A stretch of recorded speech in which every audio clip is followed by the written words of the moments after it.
咁今日咧，我就會教大家一個方法，就係用我自己整嘅一個 program 啦，去做呢一種題型。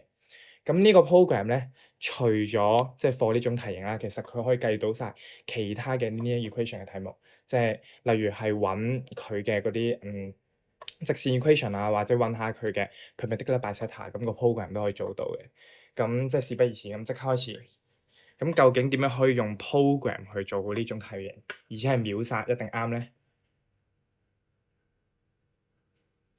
好啦，咁首先咧，我哋第一樣嘢咧要做嘅就係我哋代一代呢兩點入去，咁代一個合理嘅數，即係例如你代呢點，你唔可以細過3噶嘛，個 y 坐標，因為佢喺下邊啊嘛，咁所以咧我就求其代得㗎啦，只要合理就 OK。例如你想代0、2咁樣，咁呢一點咧，可能你就代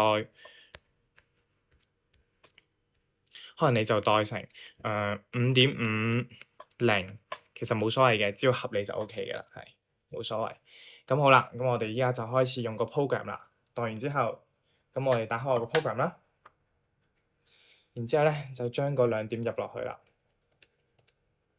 咁呢啲咧就係 for 其他情況下用嘅，咁就嚟啦。好啦，去到呢個位嘅時候咧，就入。咁每一次呢種題型咧，佢一定㗎啦，都會俾咗其中一個位你。咁我叫呢個1位，呢個叫2位，呢個叫3位。佢點都會俾咗其中一個數字你，即係好似咁。呢個係 A，呢個係 B，冇俾啦。咁呢個係15，咁即係俾咗第3個位啦。咁我哋 program 就入3啦，然之後入15。咁呢個時候照抄做完啦。第一個數 A 就係-2.73啦。跟住個 B 就係-7.5啦，佢就會順次再出晒俾你啦。好啦，到個 C 15，OK，咁呢個時候其實已經做完啦，因為 A 大過 B，-2.73咪大過-7.5啊，咁梗係啦，咁所以一啱。跟住 A 係咪大過-3啊？係啦。B 係咪大過-5啊？錯啦。咁所以咧，呢題嘅答案就係 A 啦，就係咁就做完啦。OK，咁下一題咧就係呢個嘅呢個第6題啦，都係某一年嘅 past paper。咁佢同啱啱個題有啲唔同嘅，就係佢有2條線啦。咁有2條線，有啲人話咁咪要代4點，其實唔使嘅，只要你代一代佢呢個嘅交點，咁其實就代少一點啦，因為交點係2條線共用噶嘛。咁所以我哋一樣啦，你隨便你代啦。咁例如啦，冇所謂啦，我哋代呢點可能叫做04啦，跟住呢一點咧就叫03，跟住呢一點咧，因為佢 y 軸左手邊啦，所以佢負數嚟嘅，咁可能叫-1、2啦。好啦，代完之後咧，我哋一樣可以用個 program 做啦，由個 L1 開始，咁我哋就用 program 啦，將 L1 嗰兩點入落去啦，-1、2、0、4啦。好，入完之後，佢今次咧就俾咗第一個位嘅，咁所以入1啦。第一個位幾多啊？係3，入埋3啦。好，咁呢個時候佢就順次出啦。第二個數個 A 咧就會係-1.5啦。好啦，最後一個係6，但係小心啲注意，因為佢喺右手邊，我哋要將佢掉翻過嚟嘅，即係佢應該係3x 加 ay 減 b 等於0嘅。咁所以咧，今次係負 b 等於6，咁 b 咧就會等於-6啦。好，跟住到 L2啦，咁都係做多次啫。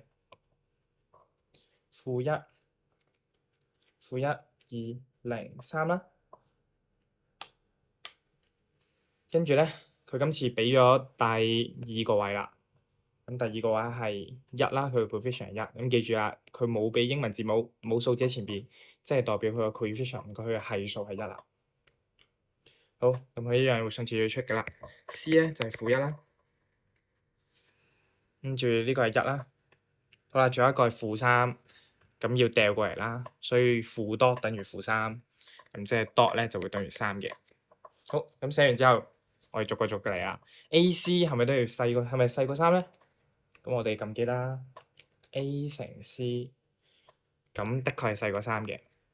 好啦，A 乘 dot -1.5乘3，-4.5係咪細過呢個嘅 boy 咧？-4.5應該係大過-6嘅，咁所以咧2就錯啦。好，去到最後啦，boy C 即係負6乘負1啦。咁即係6係咪細過3乘 dot 咧？3乘 dot 即係9啦，咪3乘 dot 即係9啦，係啦。咁所以咧9係大過6，所以3又啱啦。咁我哋又做完啦喎。呢題嘅答案咧就係 dot 啦。OK，好，咁我哋再嚟睇下咯。好，去到呢題啦。嗱，呢題咧就同上邊咧有啲唔同嘅。無論係一開始我哋嗰兩題sample都好咧，佢哋嘅所有 unknown 咧都係唔同㗎啦。我哋嚟翻嗱 A、B 跟住 C dot 啦，咁兩條線嘅 unknown 都係唔共用嘅。咁但係呢個咧就有啲特別，就係佢咧兩條線嘅 unknown 係共用。咁遇着呢種你見到佢哋有個 boy 係一樣嘅話咧，咁呢種題型咧，我哋就只需要代一條線啫。咁一樣啦，我哋可能代 L1啦，例如係。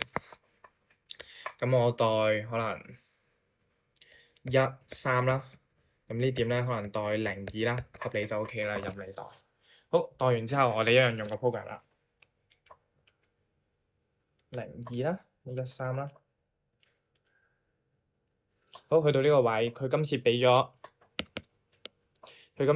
第一個位啦，然之後第一個位係1，咁呢個時候佢會一樣好順次序出，咁 A 咧就會係負1啦，跟住個 B 咧就會係2啦。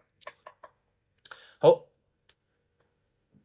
咁我哋揾到 A 係負1 ，B 係2啦，咁剩低呢個點揾啊？咁好簡單啫，我哋揾到 B 係2嘛，咁我哋代翻入呢條式度，我哋可以得到一條新嘅式啦，就係 2x 加 y 加 c 咧就等於0啦。咁我哋揾個 c 出嚟咧嘅方法就係，我哋啱啱代咗佢嘅交點噶嘛，咁只要將呢一個交點塞翻入去呢條式就揾埋個 c 啦。咁呢個我哋自己做一做啦，咁即係塞 x 咧係1啦，y 咧係3啦。咁所以咧2加3加 c 咧就會等於0啦，c 咧就會計到係負5啦，咁咪寫落嚟 c 就係負5，咁一樣做完噶啦。c 細過0啱啊 ，a 乘 b 細過1，負1乘2的確係細過1啊。a 乘 c 細過 boy，負1乘負5，5細過2咁梗係錯啦，咁所以咧答案咧就係 A 啦。